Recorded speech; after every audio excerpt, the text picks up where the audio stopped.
I'm Suzanne Stannis. I'm the Director of Heritage Education here at Indiana Landmarks. And one of the greatest perks of my job is getting to give away money for education programs, our Historic Preservation Education grants. And St. Mary of the Woods College received one, and that is the program tonight is the result of that. So we are delighted to be able to partner with them and present this. And it's also been my pleasure to work with the staff at St. Mary of the Woods in pulling this together. I'm going to turn it over to them, but before I do, just want to remind you, if you're not a member of Indiana Landmarks, well, of course, we'd love you to join, but do sign up for our emails on our website so you get notice of events and lectures and things like this. Coming up, we've got a really fun one on October 25th, Silent Halloween, which will be a scary movie with the organ. And then if you all are wondering, why did it take so long for the Central Avenue Bridge to open, you'll find out on November 14th, so come back for that talk. So I'd like to turn it over now to Dee Reed, who is the Executive Director of Strategic Communications at St. Mary of the Woods College.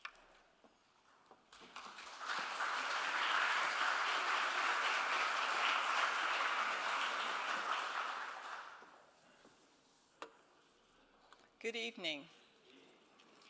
Within 3 months of the listing of St. Mary of the Woods Historic District on the National Register of Historic Places, St. Mary of the Woods College and the Sisters of Providence of St. Mary of the Woods convened a Historic District Committee to explore ways to celebrate that distinction.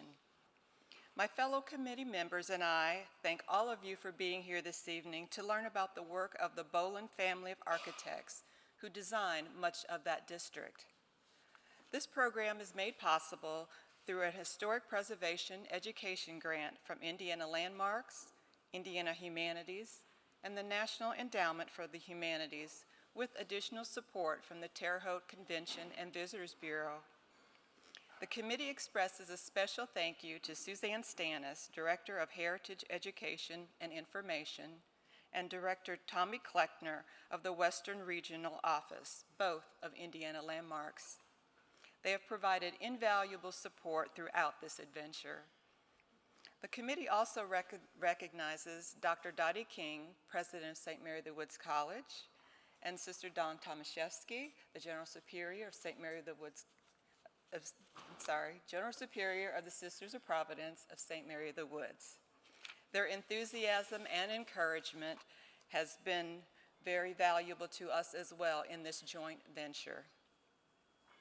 Some of you already know and have experienced previous presentations by Dr. James Glass, the Principal of Historic Preservation and Education Consulting, LLC.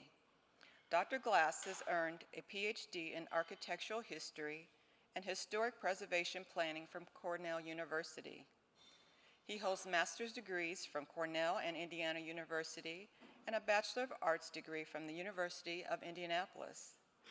He is considered an authority on National Historic Preservation Act of 1966. Dr. Glass has over 40 years of experience, including Deputy State Preservation Officer and Director of the Indiana Division of Historic Preservation and Archaeology. He is the founding director of the Center for Historic Preservation at Ball State University and co-author of several books. Since 2003, Dr. Glass has written a popular column about Indiana and Indianapolis history and heritage for the Indianapolis Star.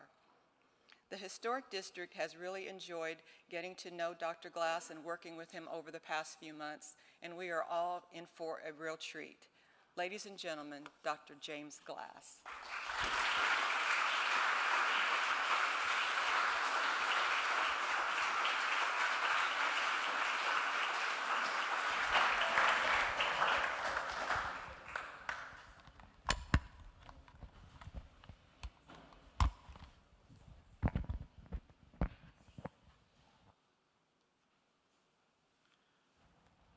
First order of business. Can everyone hear me? Back row? All right, we've passed the first order of business. Well, it is a pleasure to be here tonight at Indiana Landmarks Center with you folks and to talk to you tonight about 4 extraordinary generations of an architectural firm that made their impact through influential architecture in Indianapolis and at St. Mary of the Woods Historic District near Terre Haute. Before I begin, I want to thank several people and organizations. First of all, Susan Dolly and Dee Reed and the other members of the St. Mary of the Woods Historic District Committee. Thank you for all your assistance. Suzanne Stannis of Indiana Landmarks, thank you for all of your help. And I also want to thank James DeGrassi, who I think is here tonight, for the prodigious research he's done on Diedrich Bohlen. Well, a good place to begin, I think, is to consider the locations of Bohlen designs in the state of Indiana. At the center, in Marion County, is the largest concentration of Bohlen designs, of course. Over on the left, the Vigo County, or the St. Mary of the Woods campus, is another significant concentration. And then down in Fayette County, southeast of Indianapolis, the Sisters of St. Francis of Oldenburg has another concentration. There are also miscellaneous locations, other Bohlen buildings in Indiana, and they also were quite active throughout the Midwest. Now, we're going to divide our presentation tonight into two major parts. First, we're going to consider the Bohlens in Indianapolis over a 110-year period, and then we're going to consider their work, some of their work at St. Mary of the Woods campus. The patriarch, the founder, was Diedrich A. Bohlen, born in the Kingdom of Hanover in northern Germany in 1828 and died in Indianapolis in 1890. He studied architecture at the University of Holzminden in southern Hanover, up here in northern Germany. But in 1850, he decided to seek his fortune in the United States and made his way to New Orleans, then to Cincinnati, and then finally to Indianapolis. He worked for a brief period of time under one of the most prominent architects of that period, Francis Costigan, but in 1853 decided to go out in independent practice under the name of D.A. Bohlen. We see here from the 1857 Indianapolis City Directory, it says D.A. Bohlen will furnish designs and specifications for public and private buildings and superintend the erection of the same. And so he did in a career that extended almost 40 years. One of the first buildings we're aware of, commercial buildings we're aware of that he designed, was for the Aetna Insurance Company on 19 North Pennsylvania Street in the late 1850s. This building shows his facility already with one of the popular architectural styles of the time, the Italian Renaissance, which we can see with the coins on the corner. These are called coins, these stones along the corners of the buildings. And also in the triangular pediment in the second level and the segmental pediment in the upper level. And then this strongly projecting cornice from the Italian Renaissance.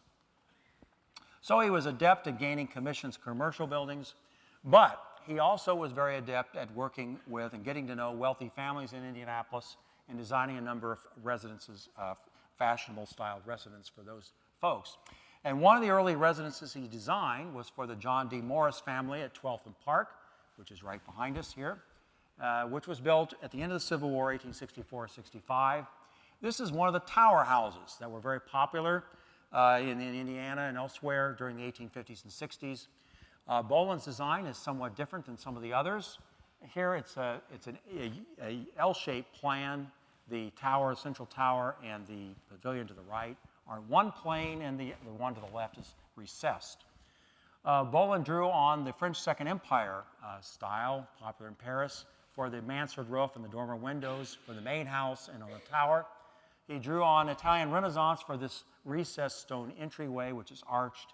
Also, these trio of arched windows is Italian Renaissance. Segmental arched windows, though, in the upper story.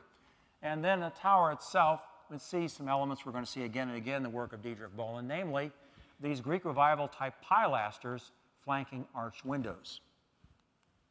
If we go into the double parlor of the house, we see that one of the decorative glories of this room is the plaster medallion at the center of the room, and also these elaborate crown molding.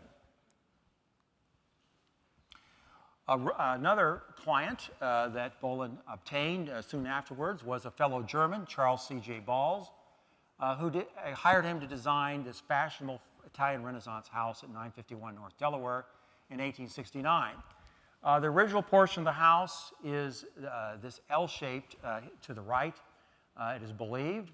And this shows some type of materials that Bohlen was to use again and again, namely red brick with limestone for accents and decorative elements.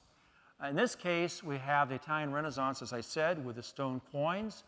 A mark of a house which had a higher budget, one might say, is these stone enframelments for the arch windows, which also provided extra sculptural detail in stone.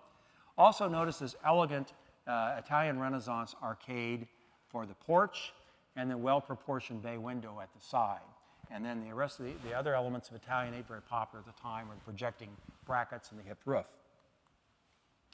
Now, Dietrich Bohlen, as you will see, was extremely facile at developing relationships with people. And he obtained relationships with some of the wealthiest families in Indianapolis. And of course, the most prestigious street on which to have a house in Indianapolis in that day was Meridian Street. The J.C. Ferguson family hired him to design this showy and very fashionable mansion at Meridian, Michigan in 1874. This is a house that he designed, which has, from Paris, fresh from the fashions of Paris, second empire roof with these elaborate surrounds in the arch windows, slightly more enriched at the center dormer window. And then, again, a mark of an elegant residence was to have stone surrounds around the window with sculpted stone detail. And then elements he used again and again in some of these residences was an elaborate stone surround for the arched entryway and the balcony overhead. Now, going back to commercial buildings, he was, yes, making his way with residential designs among the wealthy, but he was also gaining the confidence of some of the major businessmen building business blocks downtown Indianapolis. And one of the most prestigious that he designed was the Hubbard Block at Meridian in Washington, right at the center of the downtown in 1873. This was a brick building with their brick walls on the side with arcade from the Italian Renaissance, but the facade was entirely cast iron, an elaborate Italian Renaissance design. The cast iron was much in favor at the time because you could obtain the effect of stone sculpture at a fraction of the cost with these mass-produced cast iron facades. One of the more prestigious hotels of the 1870s that Dietrich Bohlen designed was the Grand Hotel, aptly named, at Illinois and Maryland in 1875. This is a brick structure, but it has a fashionable Second Empire roof with this pyramidal element at the center, comes straight from the New Louvre Palace in Paris. And then at the ground level, you have the Italian Renaissance, which is this arcade of windows, and Italian Renaissance arches. Now, Dietrich Bohlen was born in northern Germany, and northern Germany at that time was predominantly Protestant. But it does seem that he and his family must have been Catholic.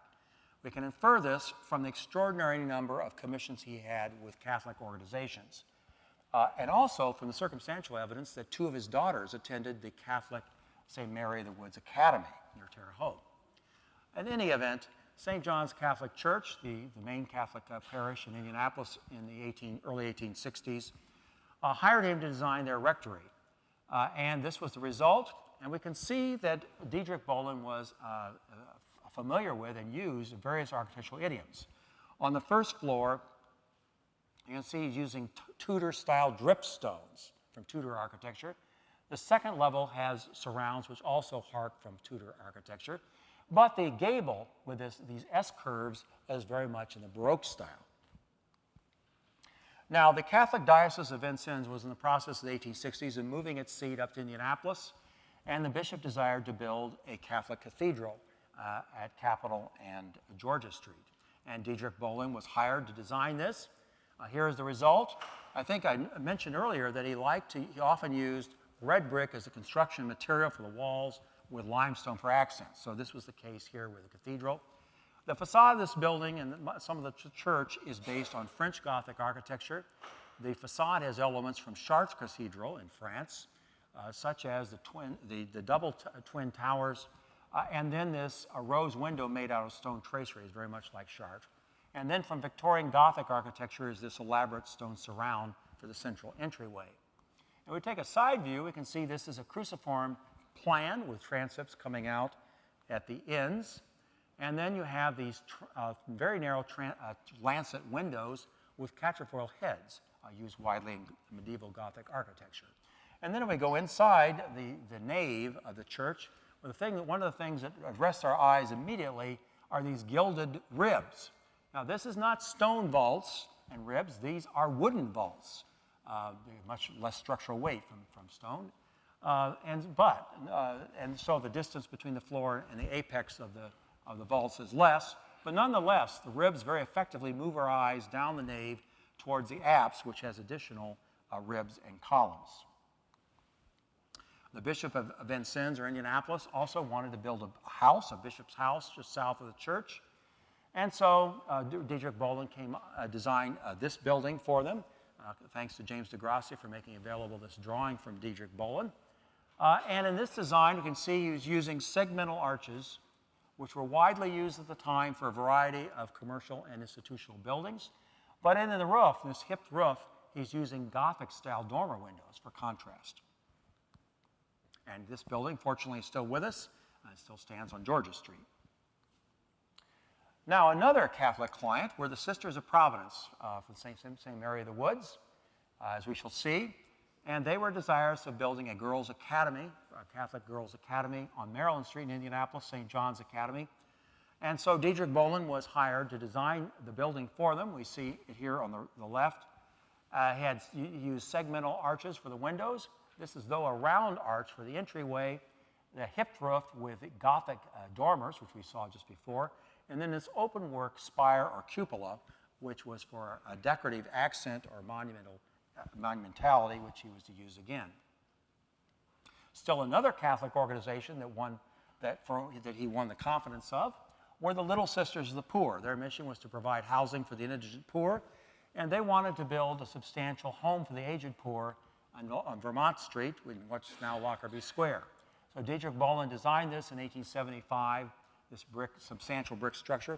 And I want you to note a formula that he developed for some of these substantial institutional buildings, namely a central projecting pavilion with symmetrical wings on either side, and then projecting side wings or pavilions coming out at the ends, and then an eight-sided cupola overhead. These are all elements he was to use repeatedly. In this case, this building has segmental brick arches, which we've seen before, these Gothic-style dormer windows, and again, the cupola. Another Catholic parish, nearby, St. Joseph's Catholic Church. The diocese hired Diedrich Bohlen to design a new church building for them at Northern College in 1879. This is a simple church, but effectively handled by Diedrich Bohlen with pointed arches, openings for the windows, and then these non-structural buttresses along the side and a cruciform plan.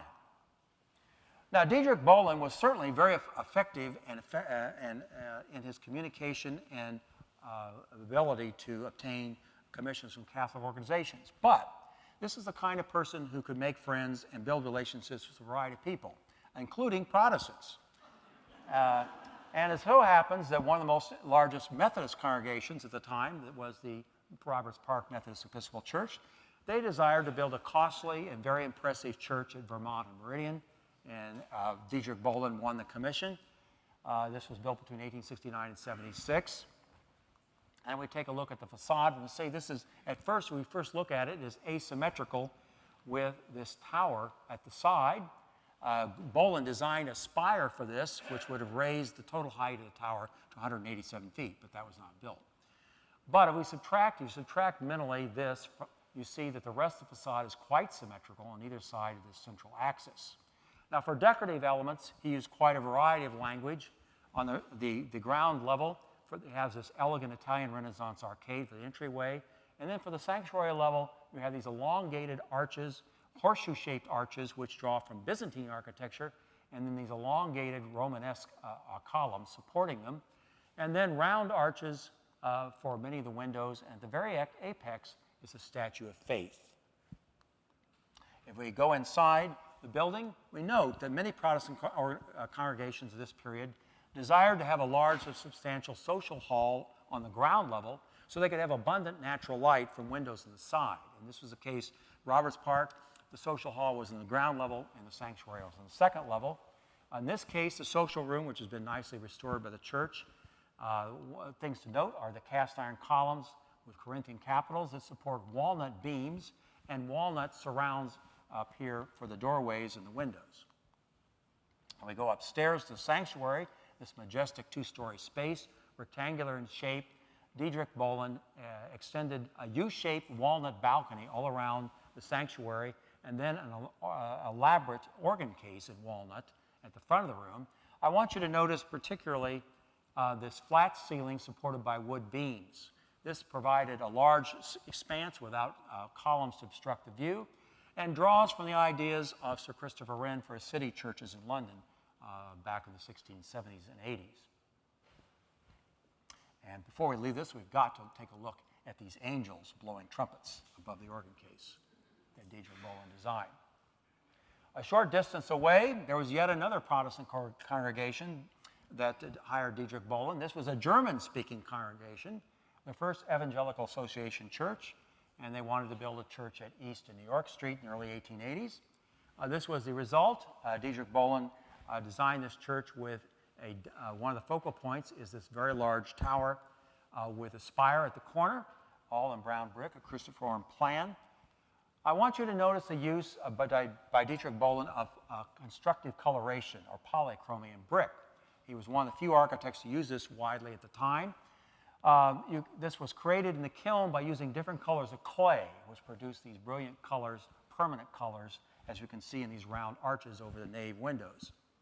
And when we go into the second-story sanctuary of this church, you see that there's an apse-shaped worship platform, and then again, there is this flat ceiling, expansive flat ceiling supported by wooden beams. This is now Cyrus Event Center, that church is. On the south side is a building which is often overlooked, but is really magnificent, that Diedrich Bohlen designed for another German client, the German Protestant Orphan Asylum. Desired to build a large orphan asylum building. This building, which has been really nicely restored by its current owners, is very picturesque in its silhouette.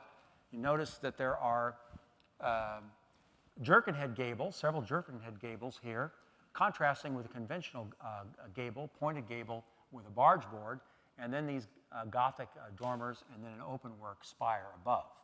But I also want you to note particularly the constructive coloration here in brick that Diedrich Bohlen used. Yes, you've got orange brick, but for decorative accents, you've got this buff brick forming string courses and window heads overhead. Now, Diedrich Bohlen, it will be seen already, was very able to work in a variety of building types. He was also able and won commissions for public buildings. And the most prominent public building he designed, without any doubt, was Tomlinson Hall. This building at Market in Delaware, designed in 1885 and finished in 1886, contained on the first floor a market house, and then the upper stories were a public auditorium. For the language of this building, we notice that he's using red brick with stone for accents. The Italian Renaissance can be seen in these stone quoins, and also in this temple front overhead, and in this elaborate surrounds for the three entryways into the market house. Also, classical elements we see in the Morris-Butler House and other places before are these classical pilasters, these classical pediments, and then from Roman imperial architecture are these thermal windows forming clerestory windows in the upper levels. I'm sorry to say this was burned in 1958. But still with us is the City Market House that the Bohlens designed 1 year later in 1886 on Market Street, which has been rehabilitated and continues in use as a market. And here are some interesting elements that Diedrich Bohlen and his son Oscar, probably involved by this time, used. And that is a triad of arches, form units in the design. And so you have several units of these triads on the upper gable of the facade.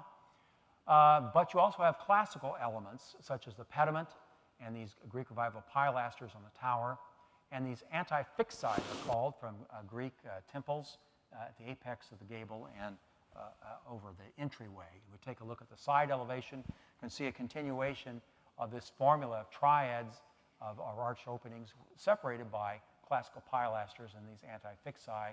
And then over the side entrance to the market is a classical pediment. If we go inside, there's lofty space where there are wrought iron trusses that support the wooden roof. Now, before we leave Diedrich Bohlen in Indianapolis, we absolutely have to show one of the supreme achievements, I think, was the Gothic chapel he designed in Crown Hill Cemetery in 1875. This shows his mastery of the Gothic style from medieval sources and also from Victorian England. with these graceful Gothic finials with crockets carved on the edges and a rose window. It has this very tasteful addition that has been added by Crown Hill more recently as a vestibule. And inside, you see his continued mastery of Gothic elements with the apse and with the four-part stone masonry vaults from Gothic architecture with ribs, and also these colonnettes on the side, which comes from many medieval churches. The second generation was named Oscar Bohlen. He was born in Indianapolis in 1863 and died there in 1936. He had a career which lasted more than 50 years in architecture. He was sent east to study architecture at what is now the Massachusetts Institute of Technology. He graduated at age 18 in 1881. And he made his way back to Indianapolis and entered his father's architecture office. And in 1884, his father took him into the practice and changed the name of the firm to D.A. Bohlen and Son. And that name stuck for 110, or not 110 years, but from then on. This cover page, specification page, handwritten specification page for the Market House reminds us that Oscar Bohlen almost immediately went to work to help his father design Tomlinson Hall and the Market Hall. Those were probably two of his early architectural commissions that he worked on. Just 3 years later, yet another Catholic organization, the Daughters of Charity, desired to build a St. Vincent's Infirmary at South and Delaware Street, and they retained the Bohlens to design this in the late 1880s. And you see again the use of this E-shaped plan, this formula that I've been talking about. A central pavilion, side wings symmetrically disposed, and then these projecting pavilions at the very corner form the formula, together with an 8-sided cupola, which we've seen before. Now, without any doubt, one of the supreme achievements of Oscar Bohlen's architectural career was the design of the aptly named Majestic Building at Pennsylvania and Maryland Street in 1895. The client was the Indianapolis Gas Company. This building was 10 stories high. It was built on a steel skeleton with a limestone veneer, and it was the tallest building in the city. At the time, this historical photo shows Oscar Bohlen's original design with this very strongly projecting cornice at the very top, these balconies with very pronounced stone buttresses or brackets, which we'll see more in Oscar Bohlen's architecture. And if we take a look at the building today, it is minus this commanding cornice at the very top and the balconies, but there's much architectural richness and variety remaining in this limestone facade. As we can see, taking a closer look, you see these elongated arches that define the facade. These are horseshoe, almost Byzantine arches. Then these elongated Corinthian pilasters. And in between the spandrels are these festoons and swags, very much popular at the time. And there are multiple arch entryways leading into this building. Romanesque architecture was very popular in the 1890s. We can see this with these Romanesque arches. And then above, this elaborate sculpted vegetative detail harkens to the designs of architect Louis Sullivan in Chicago at the same time. Now, Oscar Bohlen, like his father, was extremely adept at developing relationships with people. And he was very fortunate to develop a relationship with the Indiana National Bank, which in the 20th century became one of the big three banks in Indianapolis. The Indiana National Bank desired to build a building at Virginia Avenue in Pennsylvania, and Oscar Bohlen designed this very elegant building for them in 1896. And I want to point out here his facility and use of the work of the 16th century Italian architect Andrea Palladio. You can see this is a limestone building, by the way. You can see this in these monumental Corinthian pilasters, these Corinthian temple fronts drawn from Palladio's churches, and in the rusticated blocks along the first floor. Rusticated means chamfered edge on stone blocks. So you might bear those in mind. Now, Diedrich Bohlen won the confidence of two of the wealthiest businessmen of the time. That was William H. English and his son, William E. English. They owned the English's Opera House and Hotel in the northwest section of the circle. And in 1896, they wanted to expand. Now, the original Opera House and Hotel was just this section here. This had been built in the early 1880s and designed by a different architectural firm. Oscar Bohlen was hired to complete it to the alley to the north, around the northwest quadrant to Market Street, which he did, replicating the design and extending it, including this elegant turret, Parisian turret, for symmetry. And the whole, again, is limestone in the Italianate style. Now, without any doubt, perhaps the most exotic building that Oscar Bohlen ever designed was the Murat Temple. This was designed for the Indianapolis Order of the Mystic Shrine, a Masonic order.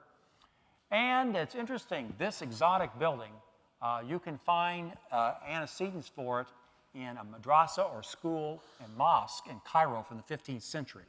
The same elements are these stripes, brown and yellow stripes.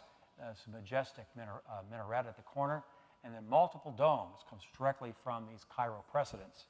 And if we take a closer look at the facade, it's much enriched in terracotta, and our sculptural detail is non-figural and geometric, just as in Islamic architecture. Now, Oscar Bohlen was also fortunate to get to know former Mayor Tom Taggart of Indianapolis, and Mayor Tom Taggart wanted to build a resort hotel in French Lick, Indiana, and he hired Oscar Bohlen to design it for him. And this took about 20 years. This is the result, the facade of the French Lick Springs Hotel.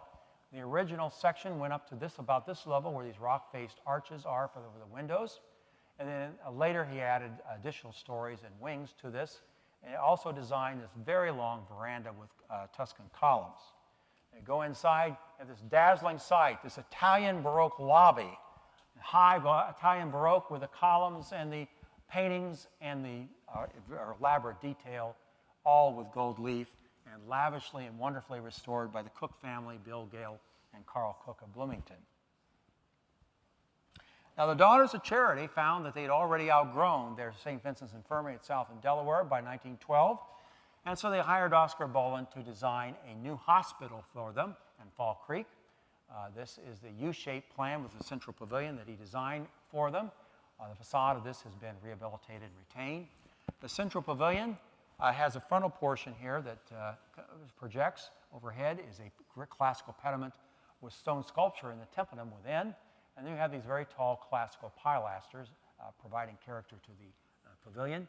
The whole is covered by brown glazed brick, a very imposing building for the Daughters of Charity.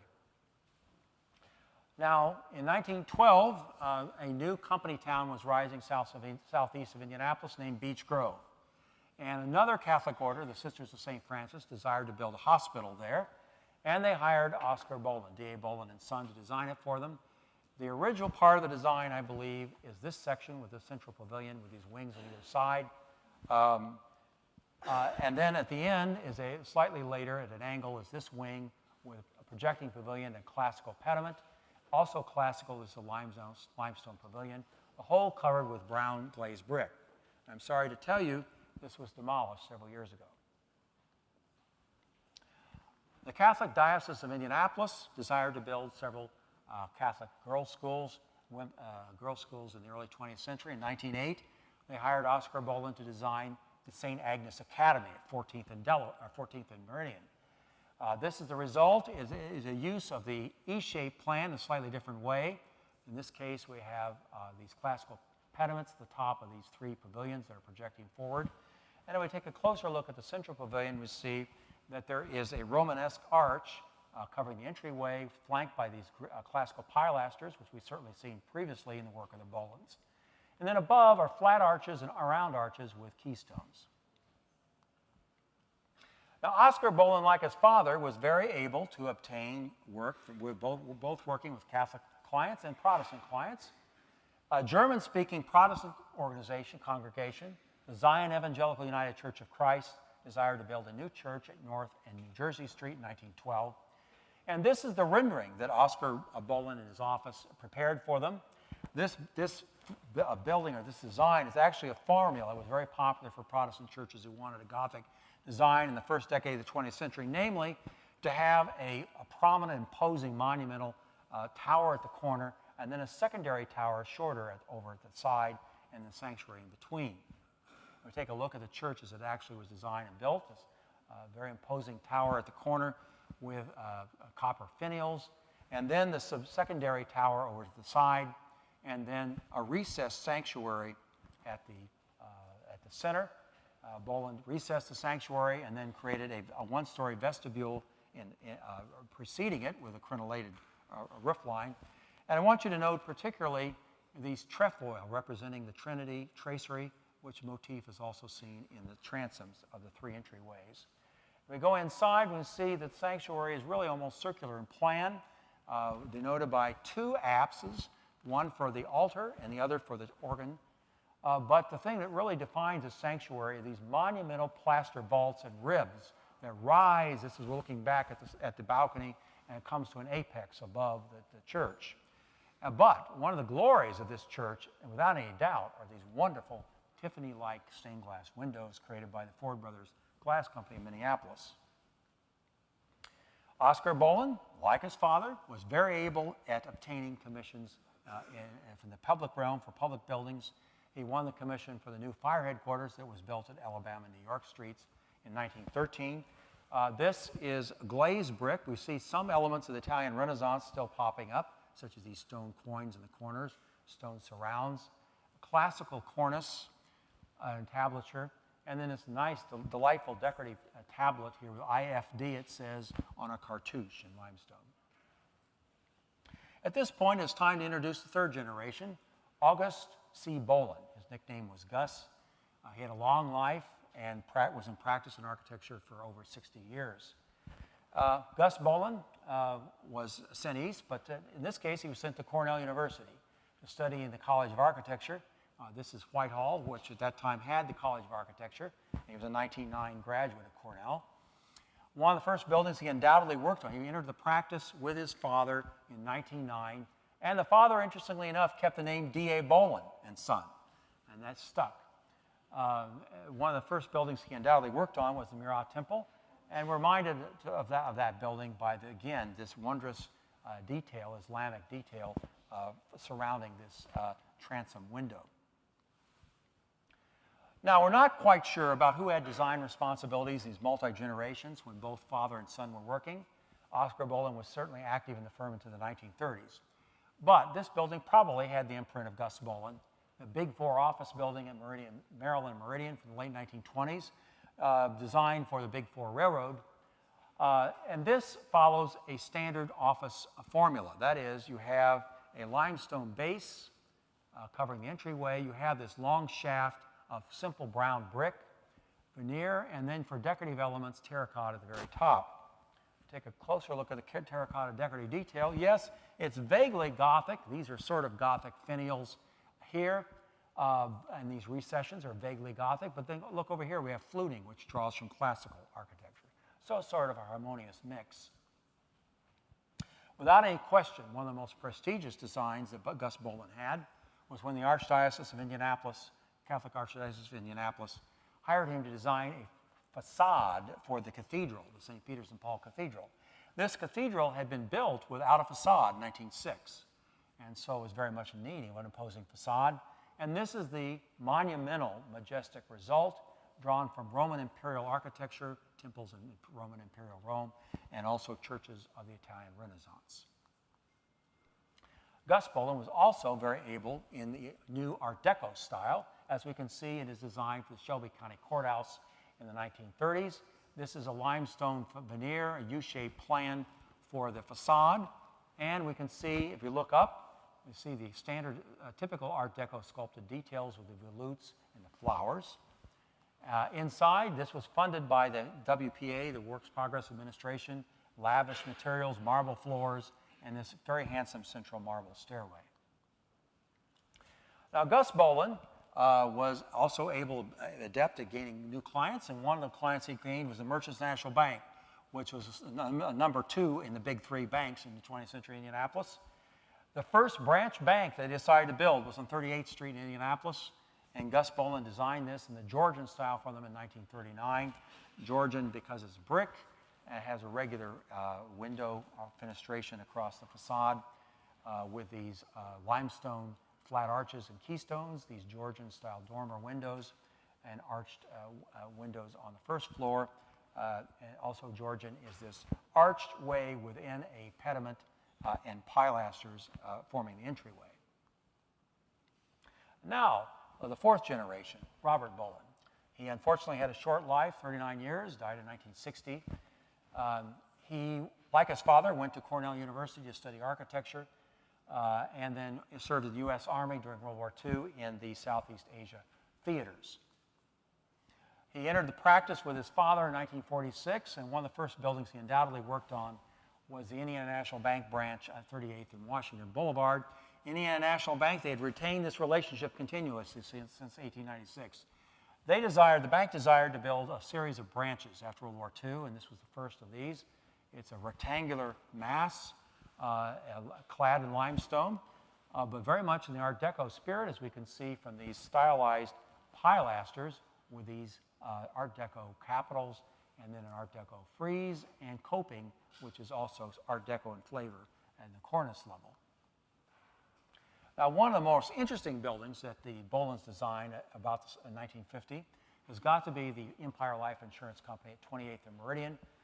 This is an exercise in terraced masses to create a monumental effect. And so you have, at the ground level, you have this granite frontispiece, which is a centerpiece. On either side, you have these one-story wings balancing it. Above it is a limestone pavilion with these stylized buttresses, and then culminating at the very top of the terracing is this simple granite block with a clock. Very effective design. And I want to particularly emphasize this granite frontispiece, which Gus, Robert Bohlen, and others in their firm were to use during the 1950s repeatedly as an accent. You can see some of the same elements in this design, built at the same time, 1950. The Crown Hill Mausoleum. You have this very symmetrical design, a central pavilion with wings on either side in limestone. The central pavilion has these monumental stylized buttresses and Art Deco elements, such as these details along the cornice.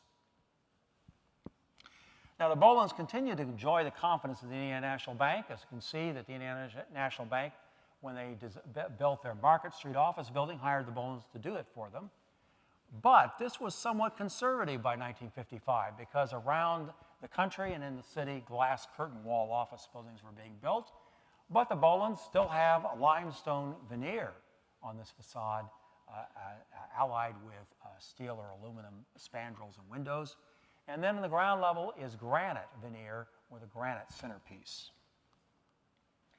Something different design, but using some of the same ideas, was the Bohlens design for the Citizens Gas headquarters in 1954 at 21st and Meridian. Dominating it is this very large granite block without any sculptural detail whatsoever. Contrasted with it is this limestone pavilion, very classical in feeling, with these almost pilaster elements coming down. And then contrasting with both is buff brick on the side walls. Now, the Bohlens, again, were very adept at maintaining relationships with organizations over a long period of time. Another Catholic organization they had a long-term relationship were the Sisters of St. Francis of Oldenburg. And those sisters had founded Marian College in Indianapolis in the 1930s. After World War II, they decided to go in a building campaign, and the Bohlens were hired to design most of these buildings. The first building they designed was Marian Hall in 1954. And notice the use of this frontispiece idea by Robert Bohlen and others in the firm. A central element, the frontispiece, which is balanced. It is sculptural in nature and has Art Deco elements.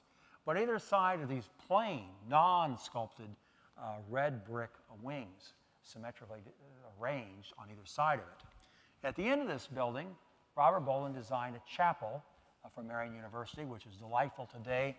The walls are rock-faced sandstone. The apse also, and then there's splashes of color on the side for these brilliant stained glass windows. And then on the south side, a Protestant college. The Evangelically Bright United Brethren Church operated Indiana Central College in the south side. And they hired the Bohlens to design most of their buildings in the 1950s and 60s. And one of the earliest of those was Randsburg Auditorium in 1956. And I think you can see again some of these recurring elements.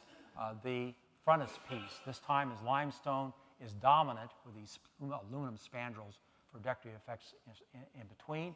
And then red brick provides a surround, a contrast around it. Now this brings us to the second part of our presentation tonight, which is consider the work of the Bohlens at St. Mary of the Woods campus. Again, we're going to consider over about a 110-year period. This aerial view from the 20th century shows the campus with many monumental buildings. 51 of these, at least, were designed by the Bohlens. So this was really a prodigious output for the Bohlens and a remarkable achievement for any college or any campus of this sort in the country. Now, the St. Mary of the Woods campus dates back to the beginning of the 1840s. The Sisters of Providence were founded and led by a mother, now Saint Theodore Guerin, and she founded the campus for the Sisters of Providence Mother House, as well as the St. Mary of the Woods Academy for girls in the early 1840s. Now, by the late 1850s and early 1860s, the Sisters of Providence were ready to substantially build a academy building, and they hired Diedrich Bohlen to design this for them. This is the rendering that Bohlen created for them, showing his conception of how this might appear. The original intention was to build a U-shaped building, and then perhaps a little later, this monumental building in between with these three towers. It is believed that this was not built. Instead, they built a U-shaped building, which Diedrich Bohlen gave these round arched windows, which we've seen before. Contrasting with this are this Romanesque kind of tracery element, all in brick. The next substantial building that Diedrich Bohlen designed for the Sisters of Providence was their convent building of 1889 to 90.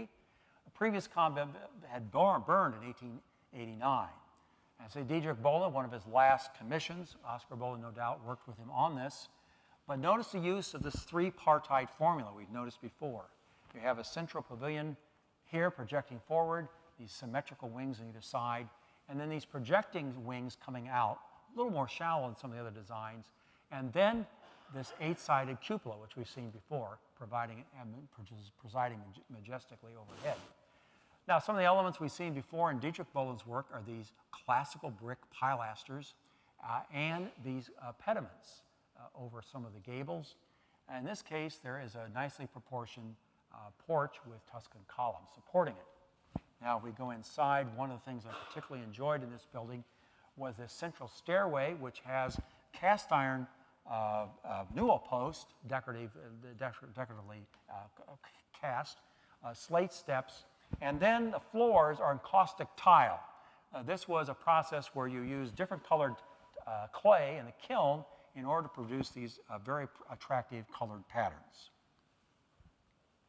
Now, Oscar Bohlen succeeded his father in 1890. At the same time, a remarkable individual, Mother Mary Cleophas Foley, took over as head of the Sisters of Providence, and the two of them had a remarkable collaboration on architecture over the next 26 years at St. Mary of the Woods.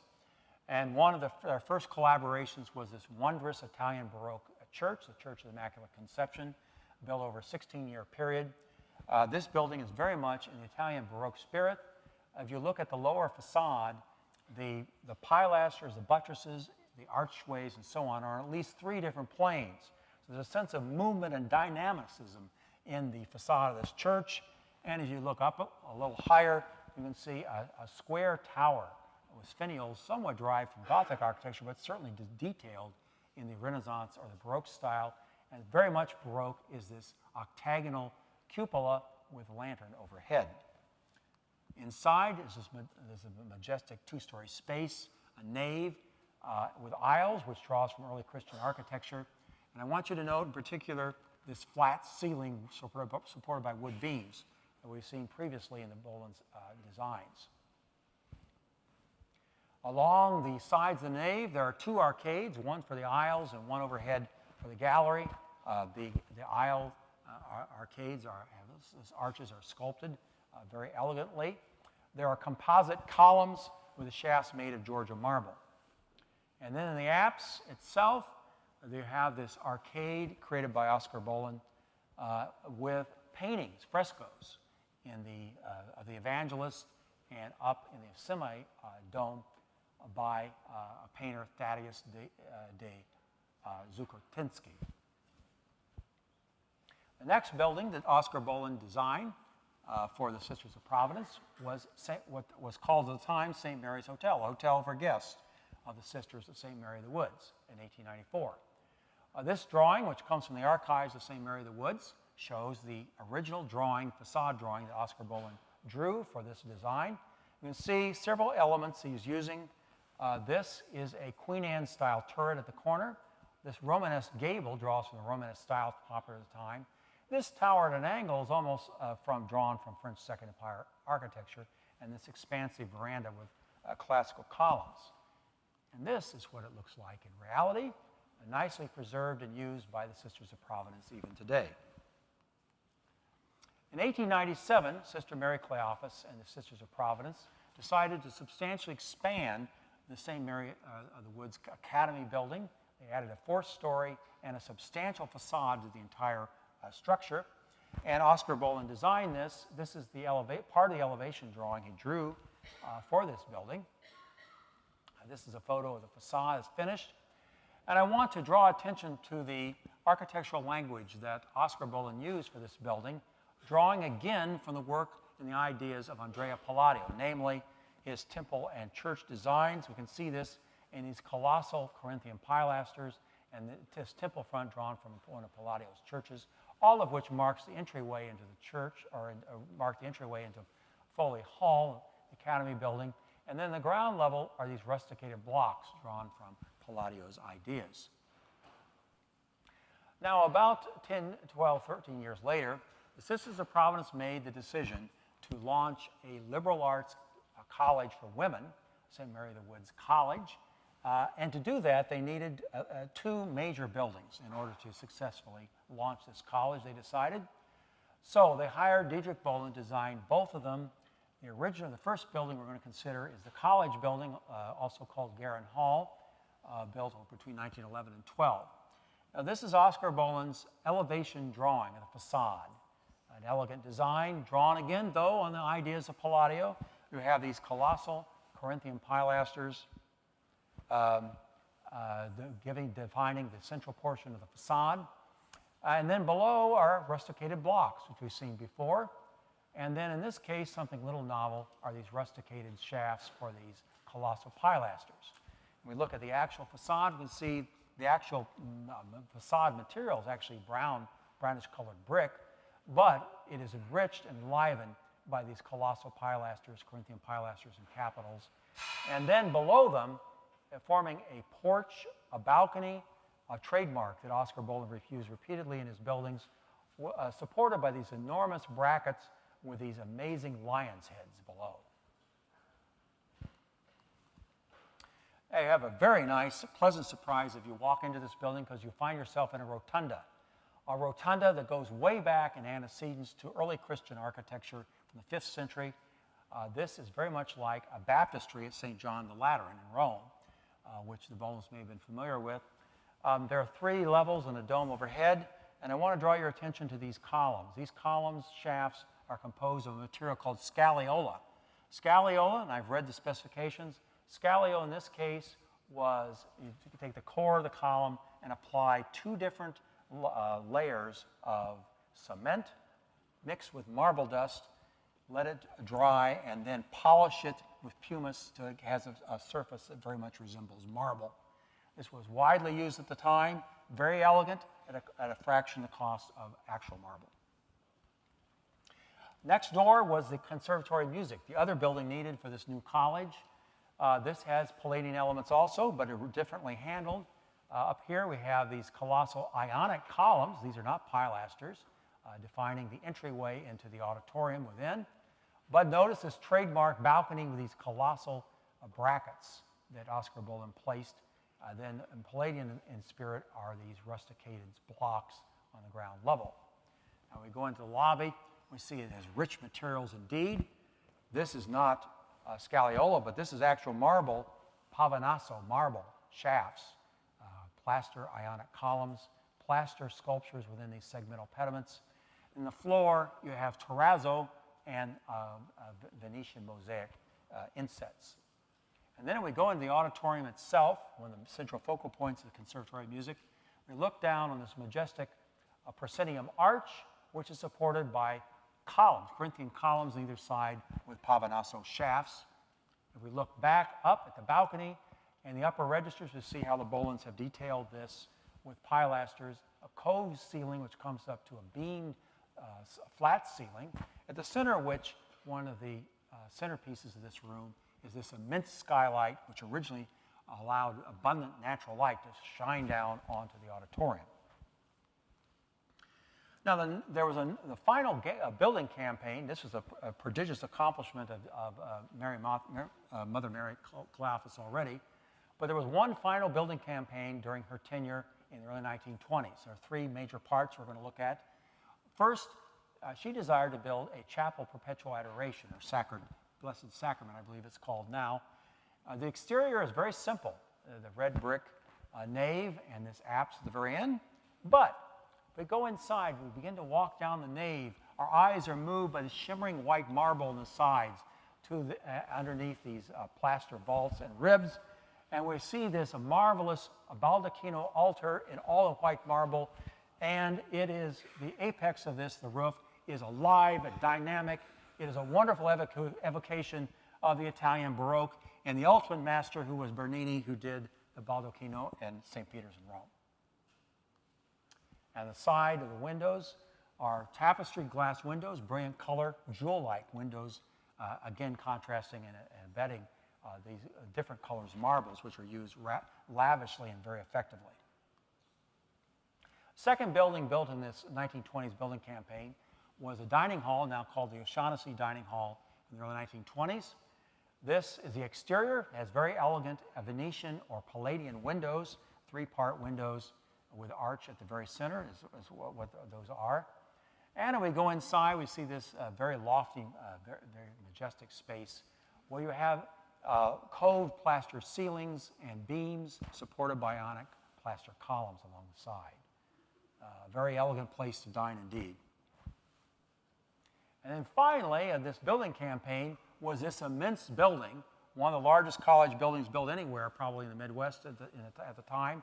This had 600 rooms, designed to have 600 rooms, cost $1 million in 1920s dollars.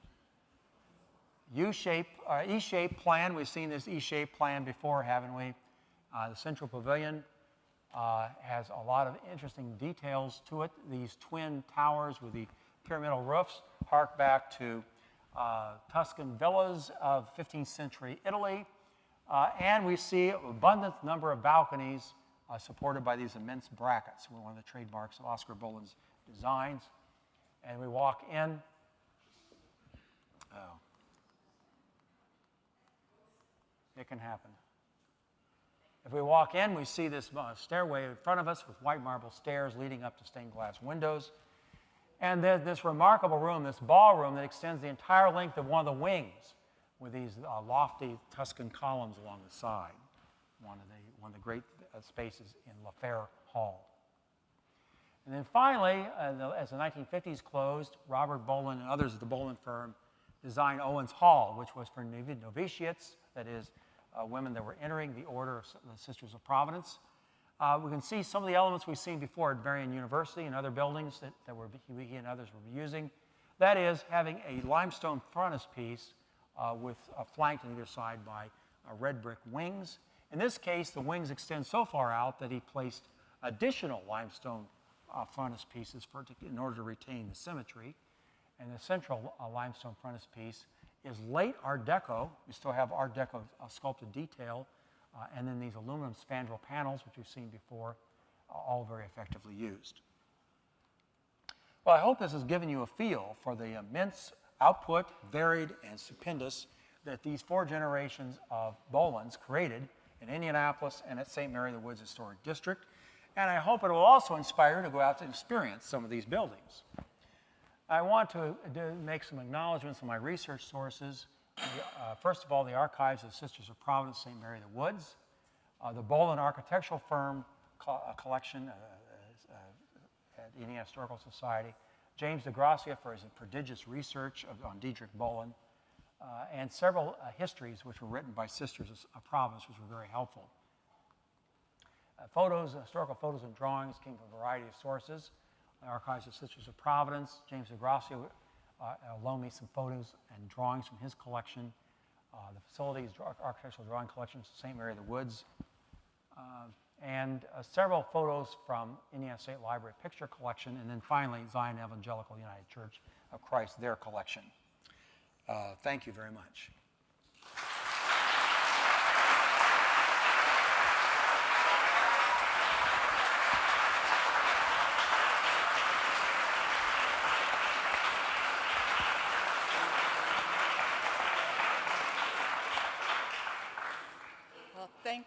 Mr. Glass, for an amazing presentation on one of Indiana's preeminent architectural firms, so thank you. I believe we have time for a few questions from the audience. Questions? Dan? It seems that the Bohlen firm was a go-to firm for religious buildings, for government buildings, and private residences. What was the universe then? I mean, we had the Vonnegut firm. What was the competitive environment like? Question, did everyone hear the question? The question is, what was the competitive environment like? What other architectural firms were in practice? What kind of competition did Diedrich Bohlen and Oscar Bohlen have? Well, they had quite a bit of competition. If you look at the Indianapolis City directories for the 1860s, 70s, 80s, and so on, there's quite a number of architects listed. Edwin May would have been very prominent at the time, the architect of the Indiana State House. Adolph Scher, who succeeded him as State House architect, designed a number of buildings, he and his sons. The Vonnegut's came along in the 1880s, Vonnegut and Bohn, and designed a number of office buildings and residences. I mean, I've shown you a lot of buildings. There were a lot more that the Bohlens designed, but then there was a huge universe to begin with. One of the things I'm struck by, you're struck by in terms of considering the career of Diedrich Bohlen, the city that he designed in does no longer exist. Most of it has been demolished. So we can only see today a fraction of what he and his colleagues in other architecture firms designed. Much of, I would say he is fortunate because more of his buildings in Indianapolis are standing than most of his contemporaries. So we know very little of his contemporaries, partially because so few of their buildings survive. So there was a large universe of buildings to be designed, and architects rose to meet the market demand. But I must say, I was amazed at how this family was able to cultivate so many clients and keep their loyalty over so many generations. Now that may have been particularly different, distinctive about them. Yes, sir.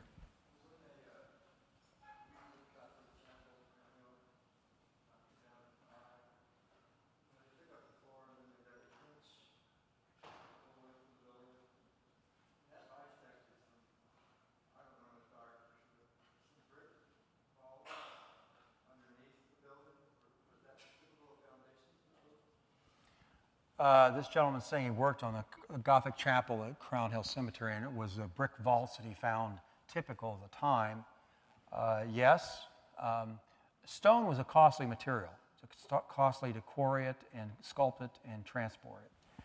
And so structural kinds of systems were often used of brick because brick could be made more locally. That would be my suspicion.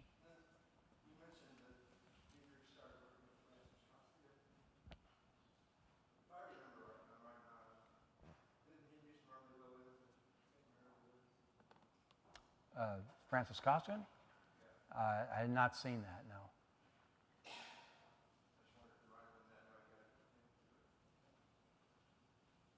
Yes, sir. When did the steel skeleton type of structure appear in your buildings? Question is, when did the steel skeleton begin to appear in their buildings? Well, the skyscraper, story of the skyscrapers, probably many of you know, is credited largely to have begun in Chicago in the 1870s and 1880s. The home insurance building by William LeBaron Jenney, I think, was late 1870s. So that pioneered the idea of using a steel skeleton to carry the structural weight of office buildings, and then you could clad the exterior with stone or brick without them having to carry the structural weight of the building. So the Majestic building was the first skyscraper using that kind of structural system, 1895. There may have been a few before that in Indianapolis, I simply don't know. Yes, sir. Your map showed structures in other counties. What did they build in Connersville? What did they build in Richmond? You picked two counties that I don't know the answer for. That bears further investigation. Giles? Any particular construction firms that they worked with over the years versus others? The question is, were there any particular construction firms or contractors they worked with over the years? Well, Giles, one of the interesting things, if you go to the Indiana Historical Society Bohlen collection, they have correspondence from each generation of the Bohlens with contractors. And quite a variety of contractors that they would correspond with asking for bids on specific buildings. I didn't sense a pattern, you know, where they were dealing with one particular one over and over and over again. Quite a variety. Beth? What happened to, we have 4 generations of architects. Did they leave town or Indiana or just the children, nobody took over that architecture? Well, it's sort of a sad story. Gus Bohlen was very hopeful that his son Robert would succeed him as head of the firm and that Robert's sons would carry on. But unfortunately, Robert committed suicide in 1960 at age 39, ended his life. And none of his sons or daughters decided to go into architecture. So Gus Bohlen then was faced with, you have an active architectural practice, and he was over 70 at the time when this happened. So he decided to start a new practice, or merge his office with David Burns, another prominent architect. And Gus Bohlen worked with that firm for another 7 or 8 years and retired in the late 1960s. Yes? You mentioned that they designed apartments like Morris-Butler House. Did they design homes for themselves? The question is, did the Bohlens design homes for themselves to live in? The answer is yes. There are several designs at the Indiana Historical Society for a house for August Bohlen and Robert Bohlen, for example. Yes, ma'am. You mentioned the courthouse in Shelby County. Uh-huh. Do you know other buildings? There appear to be more on the township. Yes, they also designed the Shelbyville High School and the Shelbyville City Hall building of the 1920s. Yes, sir. Did Bohlen design or just readapt for the facade of the Guerin Hall Cathedral, something that was already proposed by Renwick? The question is, did Bohlen design the facade or simply use a design that Renwick may have developed, the original architect? I don't know the answer fully to that question. Here's what I can tell you. There's evidence at the Indiana Historical Society in the Architectural Collection. W.W. Renwick was a New York architect who designed St. Peter's and Paul's original cathedral and the bishop's house and so on. However, from the very beginning, D.A. Bohlen and Son were the local associated architects that collaborated on the design and carried it out. There's a correspondence between them and Renwick. There's an article on Gus Bohlen. I think this is a promotional article about the firm that says he designed the facade of St. Peter's and Paul Cathedral. Now, that's not definitive. Often architects would say, oh, I designed this or I designed that, right? But they did say that, so that's my best answer on that question. All right, well, thank you very much.